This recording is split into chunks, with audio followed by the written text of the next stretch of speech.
Are you ready to do the big 100? I'm ready to do the big 100, mate. Are you hungover this time? Are you sober? I am sober and I'm not hungover, Oh, although my voice sounds deep because it's very early here. what time is it? It's not that early. Didn't even tell you. What time is it? It's 5 to 9.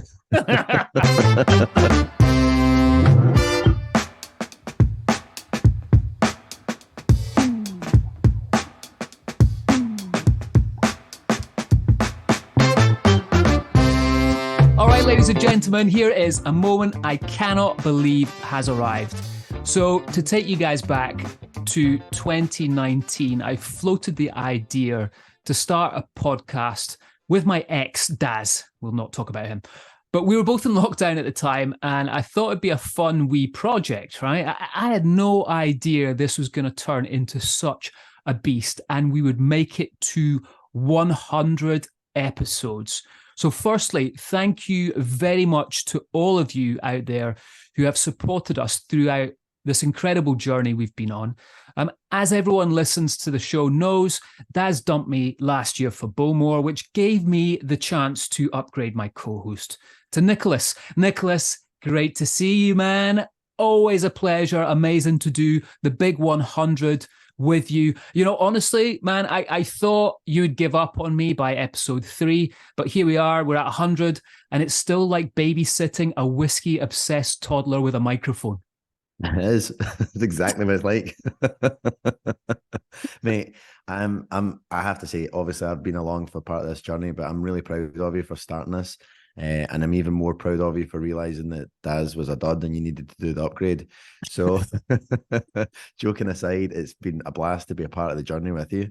And yeah, like you should be really proud of what you've achieved. But I'm delighted to be part of this now, and it's been a blast. Like it's so like people. I don't think like. I don't want to say like it's a lot of work. It is though. Like the amount of work that you put into this is incredible. Well, you as well, mate. You as well. You put a lot of work into it. Well, I appreciate that, but like it is, it's there's a lot that goes in behind the scenes that people don't see. They get the kind of 35 minutes or 45 minutes of us having a laugh and telling some stories and some jokes, and that part of it is fun. But like it's a lot of hustle to go and get all the guests and to make sure we're getting good talent. And I think that's the thing that's really stood out for me over the entire time, me being a part of the journey, but also like listening back to previous episodes before I was on.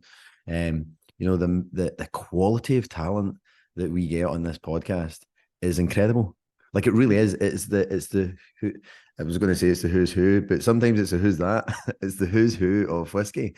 And I think like that's the thing that stands out. Like this is a really great way to get insight into some of the most important players and most influential people in the entire whiskey industry. No, absolutely, and I love it for that. I mean, I've made so many new friends within the whiskey world, and connected with some old ones through this. So it's been fantastic for that. From that point of view, but also as well, and I think you've had this already. It's people just coming up to me and saying, "Oh, I listen to the podcast all the time," because we do this, right? We talk into these microphones every week. We produce an episode every week. And sometimes we put it out there and there's not a lot of feedback that comes back, but we actually genuinely love feedback coming back. And I'm going to give an example right now, and big shout out to Ewan at Glendronach. I was there last week in front of I had a big group there, and he came up to me and he said, "Are you Mitch Beshart? Oh, amazing to meet you. Big fan of the podcast. Listen to it all the time. Keep doing it." So stuff like that is so cool when our listeners actually come up and engage with us as well. And that's the big thing I appreciate about the show is doing that. And, it keeps us up to speed with what's going on in the whiskey world as well, which is always nice. Mate, that's nice that you get people from the industry. I just had my Uncle Colin reach out and be like, "By the way, I'm listening to a podcast. It's pretty funny." So shout out to my uncle. And they're out in Ireland, so my Uncle Colin and my Auntie Melissa. She hates me calling her that, so I'm specifically calling her Auntie Melissa. They're not that much older than I am. So it's like when I was a wee boy, I'd be like, "Auntie Melissa." She'd be like, "Shut the fuck up." Nice, mate. Nice. Here's a question for you, right? Just talking about the podcast. I mean, we're talking about 100 here. We're going to get onto our very special guest in a moment. What's been your favorite episode so far, both to record and to like listen to, or mixture of both? Oh man, that's a hard one to choose. I think like I said, every one that we've done with the guests. I think the guests have been fantastic. Like, and I think that's the thing as well. Like, so a thank you to the guests. It's, you know, a lot of these people are very, very busy, and the fact that they still want to carve out their time and give us, you know, an hour of their day speaks volumes. So, you know, for every guest that has ever been on, I think has been driven a crazy amount of value. The most fun episode has actually been a recent one with you, me, when we brought Daz back. I had such a laugh doing that. Like, it was just funny. Like, it was a fun episode to record, and what we actually put out was a small snippet of just some like, we could just chatted all night. Like, it was just like, and we had to redact a lot of that as well. In order to stop Daz from being cancelled, we had to redact quite a bit. It's like, oh, what a mouth that guy's got on him. No, all joking aside, that was probably one of the most fun episodes, because it's the thing, and it's the reason we do this. This is me getting to hang out with my mate, talking about the thing that we love the most, which is whiskey. So, you know, I can't think of anything better than that, and being able to do that with Daz as well, and the history that we've all got, the three of us, how far that dates back, and the start of our journeys in the booze business, like over 20 years. I think that's part of the fun, and it just shows like that's this industry is a bit of a village, and there can be bad things about that as well, right? But for the best part, it's all positive, you know, mostly, and I think that's the thing that we're trying to put the spotlight on, that we do mostly positive things. I'd agree with that on that episode. And, you know, I think the ones that I really enjoyed, and take aside all the amazing guests we've had on, we actually record in person. Like, you and I in New York recently was really cool. We've done a couple of live episodes, like doing this in front of a live audience. You know, that's kind of what we're born to do, right? We're not born to sit and do what we're doing right now in front of a laptop. To get this out in front of a live audience, we're attention starved. Exactly. Right. I don't get any attention from my microphone and my screen, you know. But no, it's like, it's, you know, as ambassadors, that's what we love doing. And those live episodes is something that hopefully we can do a lot more of next year, which is a nice little segue to talk about season 3, mate. As you know, as we're progressing through the year here, we're almost done with season 2. We're about a couple of months away, maybe 10 episodes away from finishing this. So, yeah, I mean, season 3, we got some big ideas, right? Should we let everyone? No, we won't tell anyone yet, but because we're still planning them. But we've got some cool ideas of what we want to do. One of the ones that we can let you guys in on, and I think I really like this idea, is we're going to do a CEO focus. So we get CEOs of big drinks companies, get them on the show and talk to us about some of the more nitty-gritty stuff, hopefully, that they can spill the beans on when it comes to running a big drinks company. I think that'd be fun. We've got a few in mind, don't we, Nicholas? We do indeed. So looking forward to that, mate. But before we get on to our special guest, thought it would be very cool for us to share some of the Not Another Whisky podcast stats with all our listeners out there. So since its inception in 2020, our wee show has had over 60,000 listens, which is incredible. That's the same as doing a whiskey tasting at a packed out Murrayfield Stadium. That's pretty cool.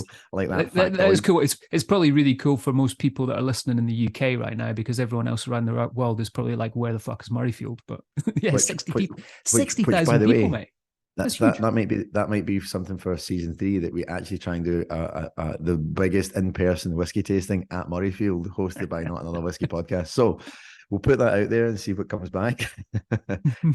We are listened to in 90 countries worldwide, including Nepal. So shout out to all our Nepalese listeners out there. Our top country for listeners, no shock here, is the UK, with London, Glasgow, then Edinburgh being our top 3 cities. But this one cracked me up. So the USA is our number 2 country of listeners right now. But guess where they're listening from? Number 1 area, Council Bluffs, Iowa. So it begs the question to all our listeners in Council Bluffs: what the fuck are you tuning in the show for? What is going on in Council Bluffs? Or even yet, what is not going on in Council Bluffs, Iowa, that is making Not Another Whisky Podcast your go-to? So it's incredible to have you. Dude, when I looked at these stats, I'm like, that's unbelievable, because it literally goes Council Bluffs, and then it goes New York, Brooklyn. Yeah, mate. That's. I don't know if you've ever seen those T-shirts with like London, Paris, New York, Council Bluffs, Iowa. Like, oh yeah, we should start. That should be our merch, mate. So listen, we want to hear from you in Council Bluffs. Write in, tell us Is there like some kind of big whiskey society there that we don't know about? What do you got? Why are you guys so obsessed with us? We love it. Don't get us wrong. And we might have to do a live show out there, mate, next time we're over. That's exactly it. Like, we want to, whoever's listening to us out in that area, please reach out to us on social media at Not Another Whisky Podcast and hit us up. We want to hear from you. We want to connect. And then the third largest country for listeners, Mitch, is Australia. So no shock there, actually, because we've had a couple of Australian guests on and a couple of Australian whiskey makers. And yeah. So it makes sense, cool. right? It makes sense. So whiskey lovers, massive whiskey lovers. Really cool stats. I love the fact that we can dig into that a little bit. We should probably do that a little bit more often. But listen, mate, it's been a blast navigating these whiskey-soaked streets with you. Not over 100 episodes we've done together, but we're not far off. But listen, the amazing thing is that we have always managed to land influential whiskey personalities within the show. And today, to celebrate 100 episodes, that is definitely no exception to the rule today. We have got a guest on the show that we've been trying to get on the show for a long time, and I'm gutted about this, but also really happy. And I'm gutted about this because we recorded this interview yesterday with Dr. Rachel Barrie, and literally I woke up in the morning and there was a storm going on. And as everyone who listens regularly may know, I live in Speyside, and as soon as I woke up, I was like, oh man, the storm's gonna hit. Shit, I hope the power doesn't go out, which it does now and again. Half an hour before we're about to record, what happens? Power cut. So this interview that you're going to hear from Rachel, there's a little bit of me in there, but it's predominantly Nicholas. I want to note that I wrote all the amazing questions for it, though. So, yeah. We'll give you kudos there. You did write some amazing questions. But I will say this, Mitch, you were there in spirit, even though you weren't really there for the majority of the interview. But we had one point where you think you called me on my cell phone and I put you on speaker. So we patched your questions and your chat into ask Dr. Rachel Barrie a few things. And then unfortunately it all dropped away. But this was a brilliant interview. Like Mitch said there, guys, this was someone whom we were really excited to have on our show. She's absolutely a female trailblazer in the whiskey business. So here is our interview. We hope you like it. I am thrilled to introduce our special guest today, Dr. Rachel Barrie, with 30 years of experience in the whiskey industry. Rachel's journey from a chemist to a master blender is a testament to her passion and expertise. She began her illustrious career with the mentorship of the late legendary Dr. Jim Swan and went on to work at Glenmorangie, Ardbeg and Bowmore. In 2017, she took on the role of master blender at Brown-Forman, where she's been shaping the destiny of their distilleries, including Glendronach, Benriach and Glenglassaugh, which we will dive into. Massive passion points for myself because I love those distilleries. Rachel, welcome to Not Another Whisky Podcast. I can't believe it's taken us so long to get you on. Both Mitch and I are delighted, ecstatic to have you here. So thank you. No, thank you for having me. Absolutely delighted to be here and to speak with you guys. Oh, fantastic, fantastic. So we are massive admirers of yours. Obviously, the incredible spirits that you've crafted at Brown-Forman. Can you share with us what it was like when you took on the role of master blender for these three distilleries? Did you clearly envision like what you wanted the three distilleries to taste and feel and look like? Or has it been a journey of evolution over time? Oh, it's a bit of both, of course. It's a bit of both. Obviously, before I actually joined the company, part of the reason I accepted the job was because I'm from the northeast of Scotland, born and bred beside the three distilleries. Was born near Glendronach. Oh, wonderful. Only a stone's throw away up in Aberdeenshire. And I learned to glide above Benriach when I was a teenager. And I learned to surf with my dad in Sandown Bay when I was about 5 years old. Wonderful. So it's pretty much in my blood, and I kind of had a very strong understanding, I suppose, of almost the DNA of the place, the geography of the landscape, the people, the character of that part of Scotland where the distilleries are. So that obviously has influenced me. In addition, obviously, I knew that these were the finest distilleries in Scotland, in my humble opinion, in terms of their complexity, their richness, their character, their distinctiveness. So I, seized the day, carpe diem, when I was offered the opportunity to join these 3 distilleries. Yeah, that's fantastic. That is fantastic. So on that note, Rachel, like when creating new whiskies, do you primarily follow your instincts or creativity, or do you consider like the preferences of like potential customers in different regions worldwide? Like how do you balance off your vision of like what your expectations are versus what your audience may be looking to taste? Yeah, I mean, I'm a consumer first and foremost, so let's get that straight. So you're a whiskey drinker with a work problem. I'm a whiskey drinker. I started as a whiskey drinker before I actually worked in whiskey.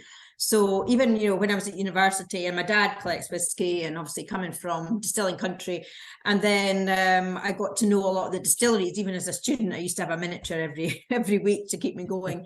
That's all I could afford. So yes, I'm a whiskey consumer first and foremost, and I've obviously worked with most of the distilleries in Scotland at some point. We now have 140 distilleries here, and so having that kind of experience, let's say, kind of strongly influences me today. I couldn't have said this 30 years ago. I've tasted nearly 165,000, I think 540 casks. So, wow. When you have is that just that's over the past 30 years. It's about 5,000 a year, but that has definitely influenced me big time. So I kind of know what works and doesn't work. Yep. Of course, I love to travel. I've just been to Australia and New Zealand on a tour, and obviously been out to the US, around Europe. Done events recently in the UK. I love meeting the consumer. So a big part for me is hearing what the consumer has to say when I'm face to face in front of them, doing a tasting and seeing what people like. That has a huge impact on what I take back to the distillery. And I kind of interweave that with my experience, and also getting to know, obviously, our maturing stocks very intimately. And I've been described as the whiskey whisperer. So I kind of listen to what's happening with the whiskey, and it kind of tells me which way to go. There you go. Nice indeed. On that note as well, Rachel, when you're talking about, or when you're looking at the different casks, we chat a lot on the show about different cask finishings, of course, and the different types of wood that are being used in the industry right now. I've seen you've been using so many different sort of varieties of oak. Are there any specifics that you sort of gravitate to, and do you find specific types of wood work better within the distilleries than others? Well, I mean, you have to start with the distillery character first and foremost, and really nurture the distillery character. So for me, that's the most important thing, is bringing that unique character to life.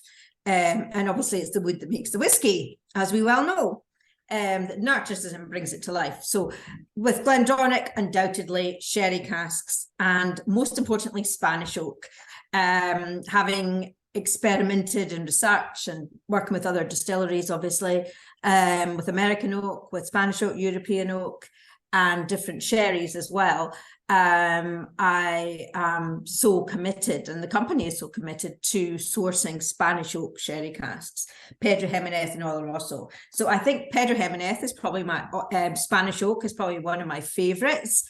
Just because it's so rich, it's so intense, it works so well with Glendronach in particular, because it's got that, it's robust and full-bodied, but it's also got that rich sweetness and fruitiness.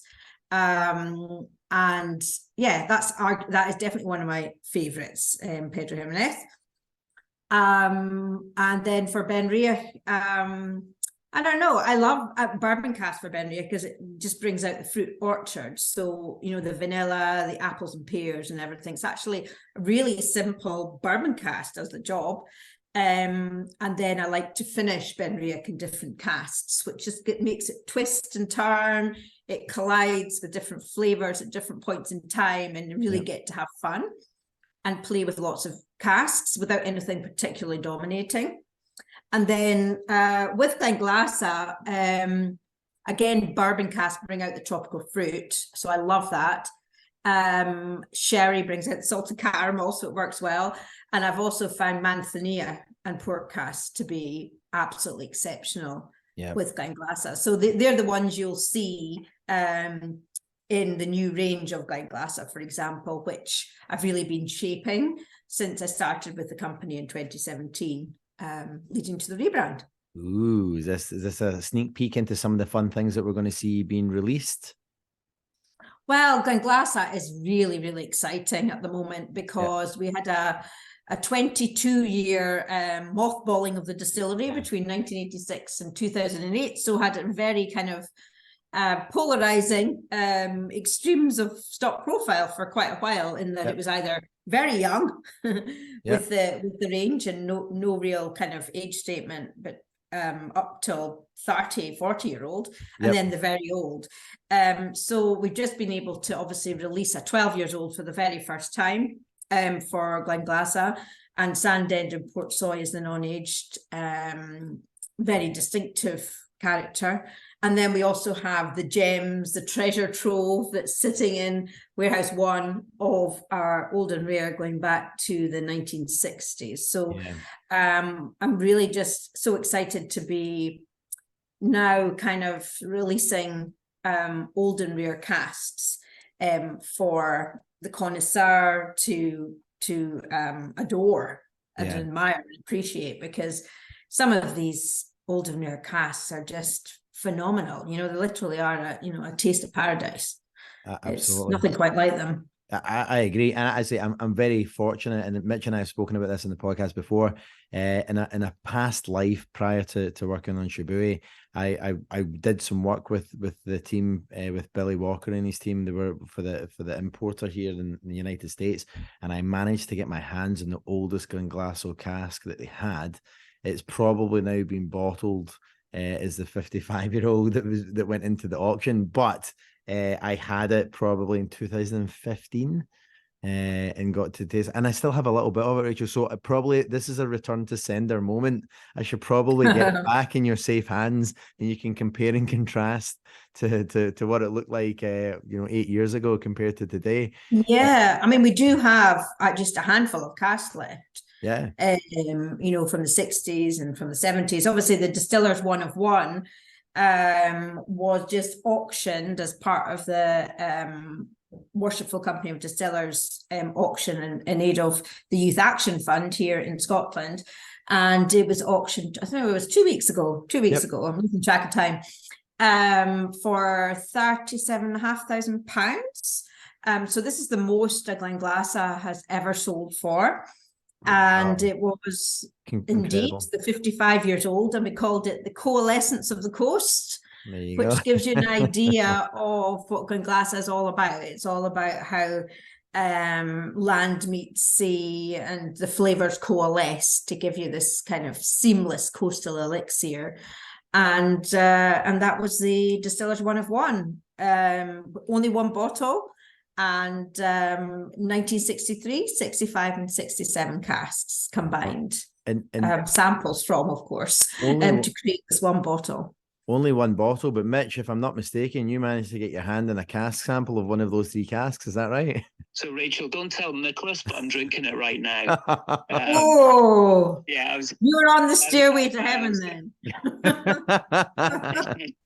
I promised Nicholas I'd save him some for when he comes over to Scotland, but yeah, you guys very kindly sent me the 1965 sample, which is absolutely unbelievable. I mean, this is just so rich on the nose.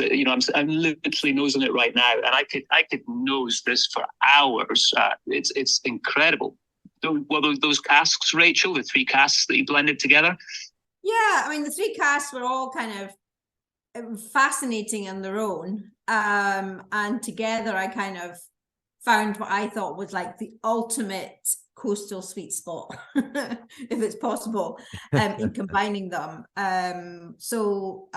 With the cask, I had bourbon cask and sherry casks, and a combination of really tropical elixir, bourbon style, along with the more unctuous, I suppose, sherry style, and together they created this a wonderful fusion or integration of both dark and exotic fruits, completely fused together, along with, it's like cassis and just kissed on an ocean breeze. So when you taste it, it's almost timeless. There's no beginning or end, which is what I find fascinating about Glenglassaugh. It's a bit like Mitch's questions. Like, there's no beginning, there's no end. It just keeps going. Yeah. I mean, what do you find, Mitch? I mean, I'm getting I don't think I've ever experienced such a rich whiskey on the nose before. Incredibly smooth, almost velvety on the palate. I mean, I'm looking at the ABV on this, and this is 40.1. So you guys are right on the cusp of pulling that out before it went illegal. Yeah, well, absolutely. And of course, the distillers one was a bit higher than that because the other two casks were a wee bit higher. Yeah. So, that's obviously an advantage. But with Glenglassaugh, it starts quite tropical, even off the still. So it's quite remarkable in that way and very distinct. But it always, for me, it just is the joy of whiskey is in Glenglassaugh, because it's like you're on the beach in Sandown Bay, or as I was a couple of weeks ago on Bondi Beach and on Bronte Beach in Australia.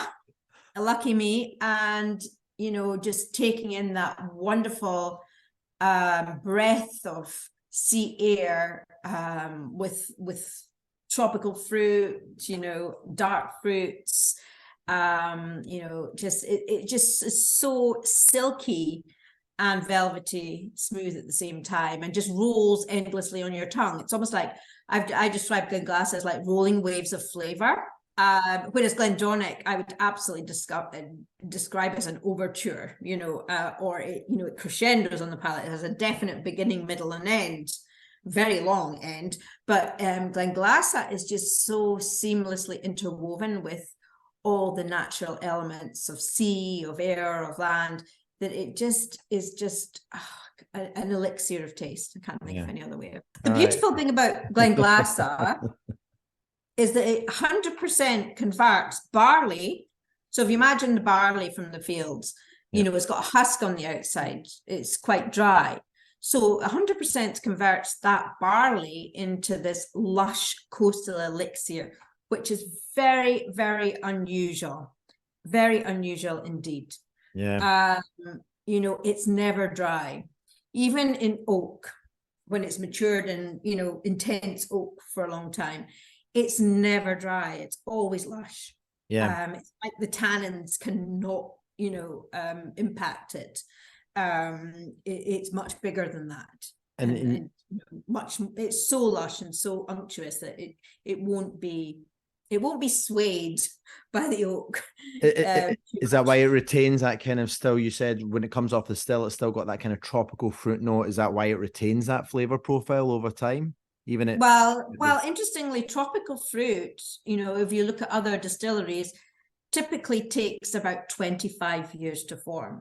Yeah. So having worked with other maritime or coastal distilleries, usually it takes about a quarter century for it to be noticeable. However, Glenglassaugh just seems to happen so much quicker. It appears so quickly, and then it just amplifies over time, because obviously the casks are there in the coastal warehouses, breathing in the sea air, and that affects the oxidation. You're going to get much more top note complexity, and it's ethereal, it's elusive, it's difficult to say that it's sea salt in particular. You just know it's kind of this mentholic, ethereal, beautiful complexity, in addition to all the other layers of flavor you find, and that's very coastal. Absolutely awesome. So I have a quick question for you. So obviously with Shibui, we're predominantly a women. Obviously, I'm part of the ownership team with Shibui, Japanese whiskey, but it's my two business partners are both fantastic females in this business. So we're female founded and one of the few Japanese, in fact, the only female founded and owned Japanese whiskey company. being a prominent female in the whiskey industry, I'd love to hear your perspective and, what's your take on the whiskey industry's progress regarding inclusivity and diversity.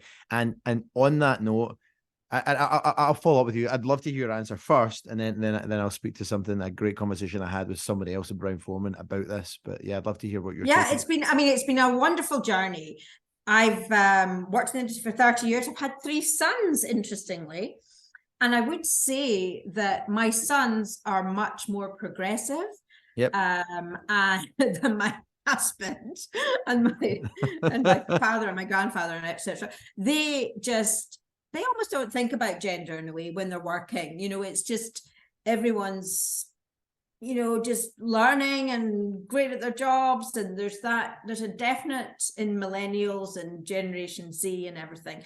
There's definitely less of bias, I would say, amongst younger groups younger ages that are coming into the industry now than there used to be. So I think it's been a synchronicity of great word, by the way.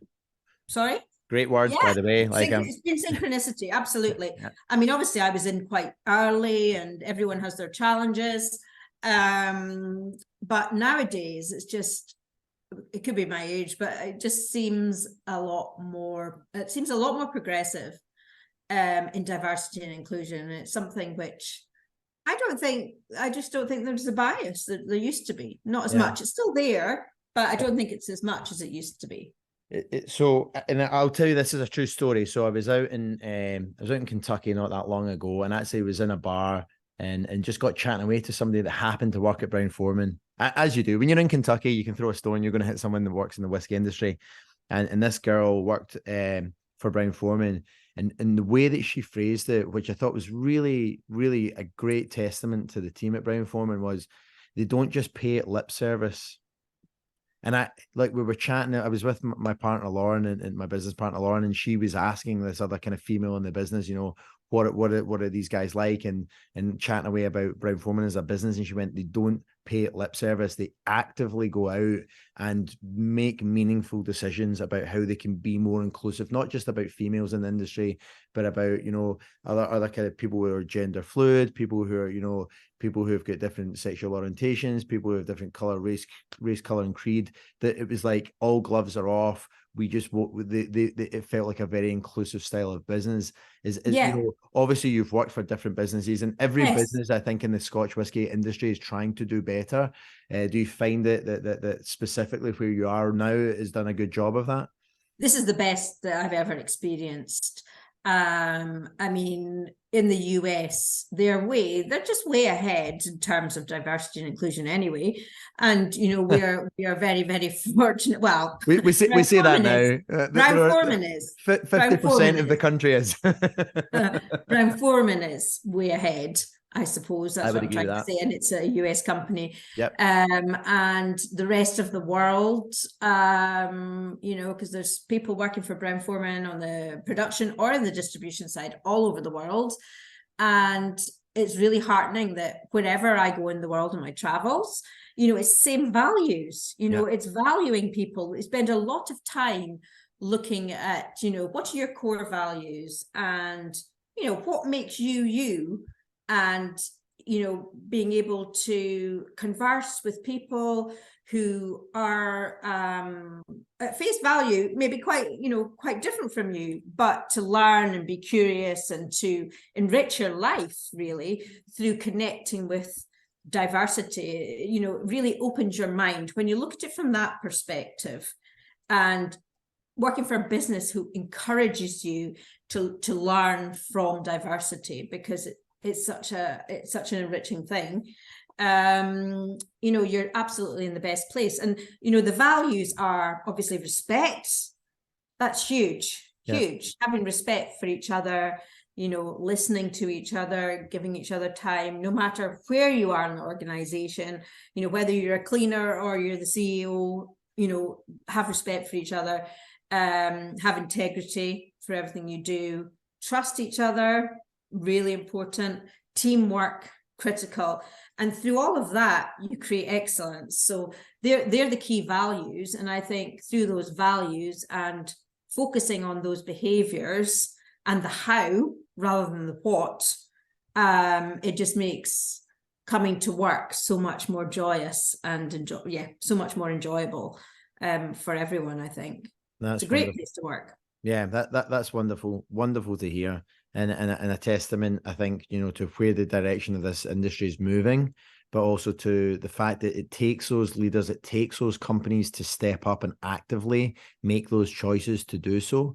Something that you said earlier is that there is an older demographic that is maybe, like your dad or whatever, that might be kind of old school, but it's not a hall pass, right? I think, we've spoken about this before, we can all learn no matter how old we are. And I think that, this younger generation of you've got 3 sons, which is fantastic. And obviously you're shaping their hearts and minds to be respectful of that inclusivity and diversity within this industry, and that'll make a difference. I think as we progress forward, we'll start to see just being better, and like you said, being more respectful of it's more fun as well then. 100%.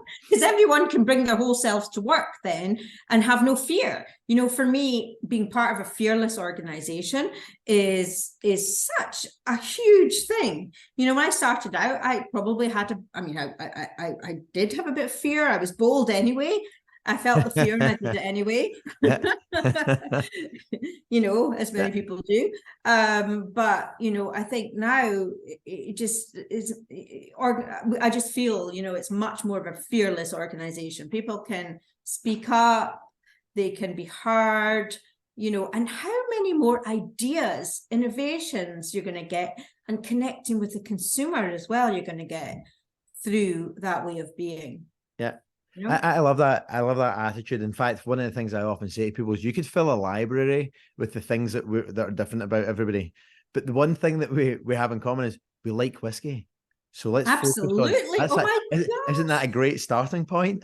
It's amazing. It's amazing. And, I was just in Australia, in Sydney, a couple of weeks ago. And I was amazed. The Whiskey Club in Australia has 38,000 members, right? That's and insane. To show you how advanced Australia is, 40% of the whiskey drinkers in Australia are now female. That's so awesome. That was something I learned I never knew. You learn so much when brilliant. You go around the world and and there's more female owners as well now, of course. And more startups, smaller distilleries, and we're open to having more diverse. That's brilliant. So we've lost Mitch. Mitch has dropped off the map. The storms in the north of Scotland have managed to not just crush his Wi-Fi, but also crush his cell phone. I'm hoping that's what's happened, and he's not just, I don't know, fallen off a cliff somewhere.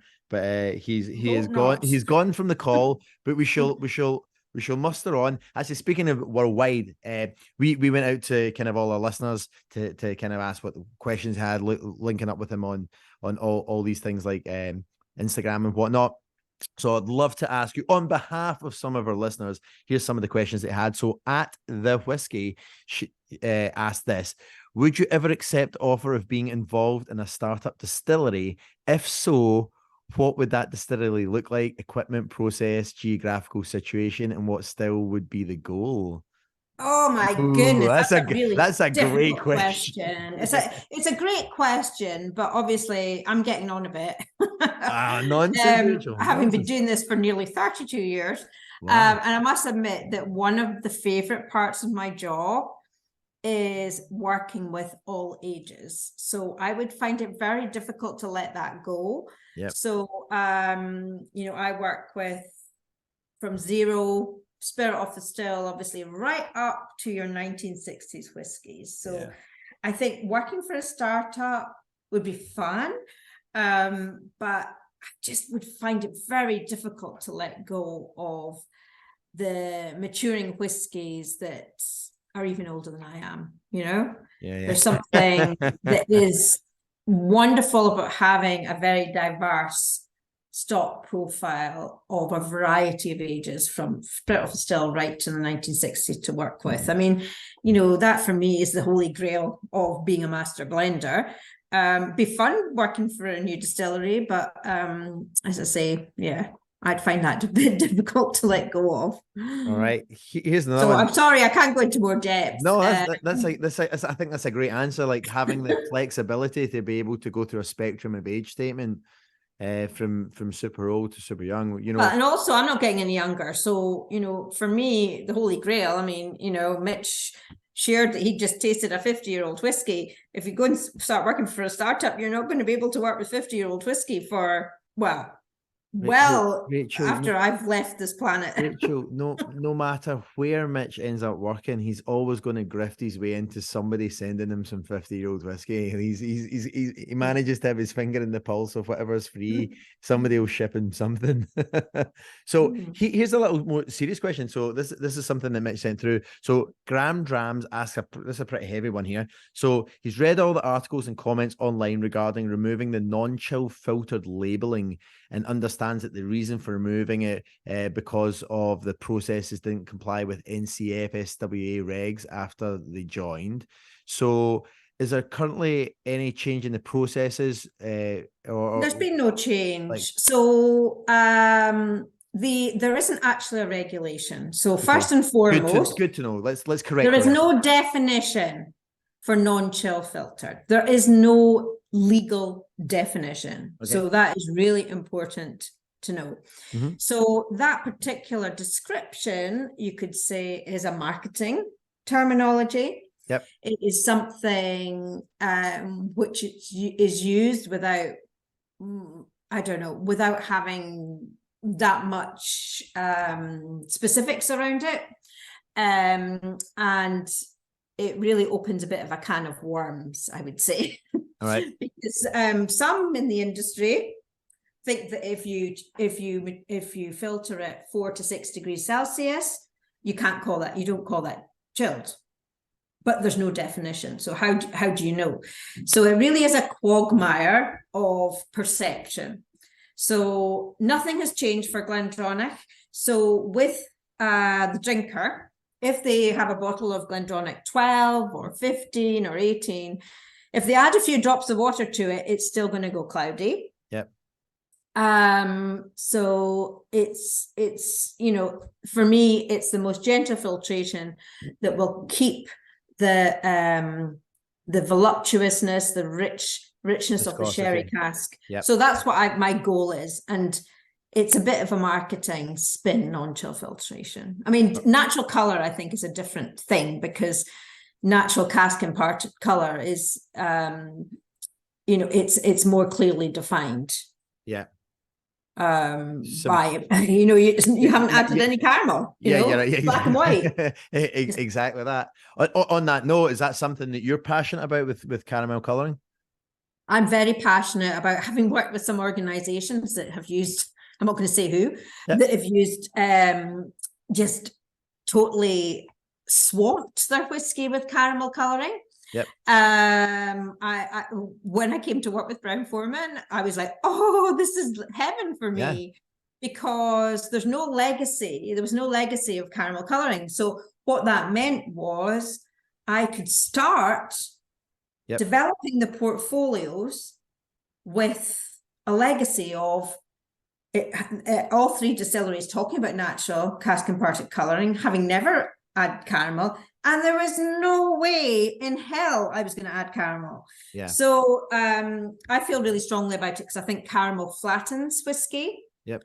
It's obviously burnt sugar, and it's really bitter. It's really bitter. It's not sweet at all. So it increases the bitterness. It loses the complexity. It's not. Yeah. I think it makes my job really hard. Yeah, I'm sure you're aware of that, because every single cask looks a bit different. Yeah. So I've got the challenge, and that's why we sample about 5,000 casks a year of, as well as sensorial differences, looking at the wavelength differences, the color differences, so that when we do a vatting, we're going to make that natural cask imparted color as consistent as we can. 100%, and that's it. Like, as consistent as you can. Like, so for me, so with Shibui as well, we are natural color. And it was drummed into me when I worked at Macallan, and I got to spend some time in Macallan Edrington Group's portfolio. The joy of natural color and being able to speak about natural color, like it's not all whiskey should look like a mahogany table. And we've managed to drum this into the consumer that, oh, everything's dark and looks like dark and rich. I'm like, some whiskeys are fantastic that are light and bright, and you should enjoy those flavors and those colors on the spectrum that they come from. And, you know, for me, choosing a Pantone off a color chart and using caramel coloring to darken something, it feels like a misrepresentation of what the ability of either the casks or the distillery or the blender is capable of doing. Whereas with natural color, natural color, it brings you to being like the quality of your wood and the quality of your master blender. It gets to showcase and not. That doesn't mean that everything's going to look dark because your blender is better, but everything should look the way it should look because the blender isn't tied to. Exactly. I mean, the extreme is obviously blended Scotch, where you could have refill casks, for example, that look like water. Yep. And then you could say it could be looking like water, like clear virtually. Yep. And then before you know it, looks like mahogany. You know, you 100%. Could do that and be allowed to do that. And that would be my worst nightmare. I couldn't work with a whiskey that did that. You know, and it's just, oh, goodness me. I can't, I'm not going to comment anymore. So one other question we got. So Rurik whiskey, I'm probably butchering that, but I'm going to guess with Rurik whiskey, ask, and Mitch has told me I need to ask this in the Dr. Bill accent. So what was it like working with Dr. Bill, and what was the favorite expression that you created across your career? So that's that. What was it like? Oh, that's an interesting one. Yeah. That's an interesting one. I mean, you know, I had a great relationship with Bill before we got divorced. He never writes, he never calls, he's not seen the kids in weeks. No, I mean, obviously I worked with them for 17 years, so that's what I meant. Yeah, of course. So it was a bit like a divorce when I left Glenmorangie, because my heart and soul had gone into that place for 17 years. But no, it was great. It was great. I mean, you know, he's a wonderful guy to work with, very clever, and, you know, we got on extremely well and worked together really well. But yeah, my favorite whiskey from that time was definitely Signet, because that was my baby. Yep. So from that particular part of my career. Yep. However, you know, since then it's just got better and better and better. So that was probably my favorite to date. Got you. When I was working there, and then wonderful. Since then I've got they're all my favorites since then. On that note, so I was about to bounce into the quick fire round, and on that note, the first question in the quick fire round is, with your Brown-Forman hat off, what whiskey are you drinking? What whiskey am I drinking? Yeah, if it's not a Brown-Forman brand, so if it's not a Brown-Forman, that's unfair. That's not fair. You can't ask that question. I mean, anyone I can experiment with. So, you know, I've just come back from Australia with a whole load of samples, so I'm appreciating those. Obviously, when I'm doing whiskey judging, that's probably my favorite thing, because I get to taste lots of new whiskies. Yeah. So I'm not going to single out one. I'm just going to say experiencing all world whiskies. Oh, good basically. To hear.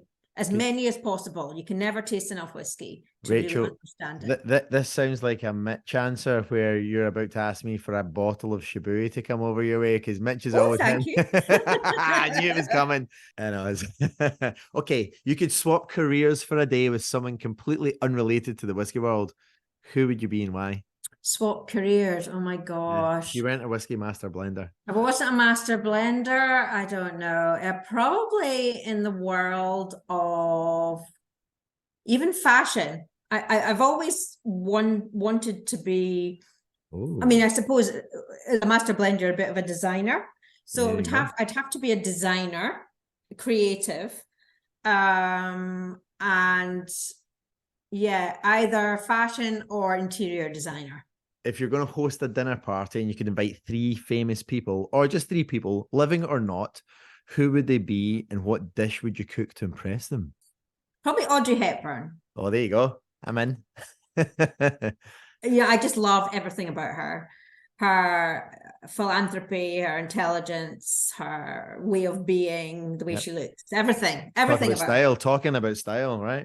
Right. Do you have any quirky talents or strange hobbies that we do not know of that you want to share? Oh my with the God, world? you probably know everything about me. I don't know any quirky, strange habits. What hobbies? I like to dabble in hobbies. I wouldn't say I like variety, as you can imagine. So I like to do things well, but nowadays I like to just dabble, and I'm quite fanciful. It just depends what takes my interest at that particular moment in time. But I enjoy vintage motorbikes with my husband, so that's something we have in common. That's cool. And so you maybe weren't aware of that. I wasn't. No, do you ride across Scotland with those then, or is it? Regularity runs, and I think I'm going to do the North Coast 500 next year. Awesome. What do you ride? And we show the bikes as well. So the ride back to 1911 Triumph, TT Roadster, Royal Enfields. There you go. PSAs, BMWs, etc. What else? I do like to cook, and so it's another hobby, and a little bit of aromatherapy as well. Very so nice. I like obviously I'm always interested in smells and scent. So aromatherapy, more than perfumery, is actually something I really enjoy, because getting to know the physiological effects of certain aromas and how interweaves with your limbic system and your feelings, your thoughts, your emotions, and how it influences your way of being, I find really interesting. And obviously I apply some of that in my day-to-day. Rachel, well, when you get to the States, if you're in the Northeast, I would love to grab a whiskey with you. Thank you so much for coming on Not Another Whisky Podcast. People that want to kind of creep out and follow you on Instagram, where can they find you? Oh, they can find me as RB for Rachel Barrie. So RB Whisky Maker. I'm on Twitter as well as the Lady Blender. And then, of course, visit, I encourage people to visit the websites for the distilleries as well. Yep. Glendronach.com, Benriach.com, and Glenglassaugh.com, and come and visit the distilleries too. Well, I have to say, Rachel, thank you so much for coming on the show. I can't believe it's taken us this long to get you on. And I'm delighted that I got to do this almost solo, which is great. Obviously, Mitch sadly dropped off the call based on weather and conditions, and he's probably still using AOL dial-up to get on wherever he's living. But I thoroughly appreciate your time. I know how busy you are, and it's been a joy to have you on the show. Thank you so much for joining us. Thank you, and happy, is this not your 100th episode? It is our 100th episode, yes. Oh, happy 100th episode celebrations. Thank you so much. Mitch and I are going to get a dram now and toast you. Great interview, mate. Nice little taking over there of the interview. You did well by yourself. You did well solo for your first solo interview. It was great to hear her chat, man, and just incredible whiskies. Like I say, you do have a little bit of an incentive now to come over and have a little taste of this 65, which I still have a bit left. Look, I still haven't drunk it all, so 100%. I had a little sip yesterday. But no, Rachel, thank you so much for coming on the show. We really do appreciate it. I've met Rachel, I think, once or twice before, but that was the first time I really got to kind of spend some time with her, and she's a fantastically funny, really sharp person. That's in their personality, it just exudes from that, and I think that's definitely picked up in the interview. So before we sign off, Mitch, though, I thought we had a few people slide into our DMs with messages about our 100th show, so we thought we'd maybe run and play a few of those for people to hear what others had to say about us. Yeah, mate, we did. So this first one is from the guy that we chat about a lot on the show. This is what Daz had to say. How you doing, you rascals? Congratulations on your 100th episode of Not Another Whisky Podcast. Here's to the next 100, and I'm sure I'll be on every now and then just to make sure you boys are doing it properly. All the best. Slanjava. Cheers. The next one is from Big Struan, who is the Glenfiddich Global Ambassador. Not Another Whisky Podcast, which is ironically exactly what I say every time you release a new episode. But congratulations on 100. What a milestone, considering it reached its peak around episode 9 when Daz forgot which podcast he was on. No, it's a great success. Really enjoy listening to it. It most resembles my dad and his drunk friends arguing in the pub, but do you know what? You've made a success out of it. Fair play, and in all honesty, it's really testament to some hard work and some great content. So all the best, 100 more. And then big fan of the show, Brendan McCarran.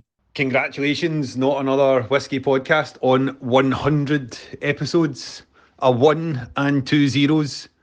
Kind of like how you could describe the 3 people who do the podcast, actually. A 1 and 2 zeros. I'll let you fight out over who the one is. But congratulations again. All right, man. Well, been a pleasure to do episode 100 with you, Nicholas. And thank you for all those to who have been listening. Hopefully we're going to do another 100 more. I mean, who knows where the show's going to go from here on in, you know? I would record 100 shows and I would record 100 more. Just to be that man that would record 200 shows to fall down at your door. Please don't ever do that joke again. I won't. Sorry about that. All right. And on that note, we finished the 100th episode. Thank you for listening, guys. See you next time. Bye.